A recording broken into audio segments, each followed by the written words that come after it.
राज्यातील 29 महापालिका निवडणुकांसाठी प्रचाराच्या तोफा थंडावल्या। मुदत संपल्यानंतरही उमेदवारांना घरोघरी जाऊन प्रचार करता येणार। 15 तारखेला मतदान तर 16 तारखेला लागणार निकाल। वरळी प्रभाग 193 मधील ठाकरेंच्या शिवसेनेचे हरीश वरळीकर यांच्यावर पैसे वाटपाचा आरोप, तर अपक्ष उमेदवार सूर्यकांत कोळींकडून व्हिडिओ व्हायरल। हरीश वरळीकर यांनी मात्र सर्व आरोप फेटाळले।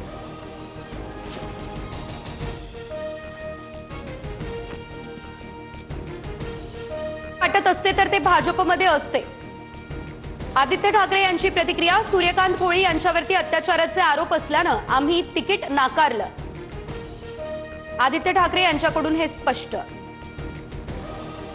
डोंबिवलीमध्ये पैसे वाटपाच्या आरोपांवरून भाजप आणि शिंदेंच्या शिवसेना कार्यकर्त्यांची हाणामारी। भाजप कार्यकर्त्यावर कोयत्यानं हल्ला झाल्याचा आरोप। आरोपींच्या अटकेसाठी भाजप पदाधिकाऱ्यांचा मूकमोर्चा। उल्हासनगरात भरारी पथकानं पैशांनी भरलेली बॅग पकडली। सुभाष टेकडी परिसरातील आंबेडकर चौकातली ही घटना। निवडणूक भरारी पथकाकडून या संदर्भात तपास सुरू। दुबार मतदारांना जागच्या जागी फोडणार, काय कारवाई करायची ती करा। TV9 मराठीसोबत बोलताना अमित ठाकरेंचा इशारा। तर बोगस मतदारांचे पाय तोडायचे असेल तर बेहराम पाड्यामध्ये जावं, नितेश राणे यांचा पलटवार।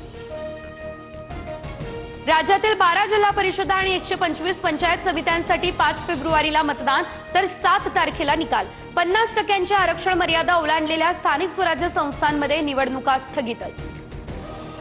अदानी 10 वर्षांमध्येच इतके मोठे कसे झाले? मोनोपॉली असलेला माणूस देशाला वेठीस धरू शकतो। पुण्यात राज ठाकरेंचं विधान, तर महाराष्ट्रात गुंतवणूक करणाऱ्यांचं स्वागत करू, फडणवीसांचं हे उत्तर। केवळ कार्यकर्ताच नाही तर दोन्ही पक्षाच्या नेत्यांशी चर्चा केल्यानंतर निर्णय होणार। दोन्ही राष्ट्रवादी एकत्र येण्याच्या प्रश्नावर अजित पवार यांच्याकडून भूमिका स्पष्ट।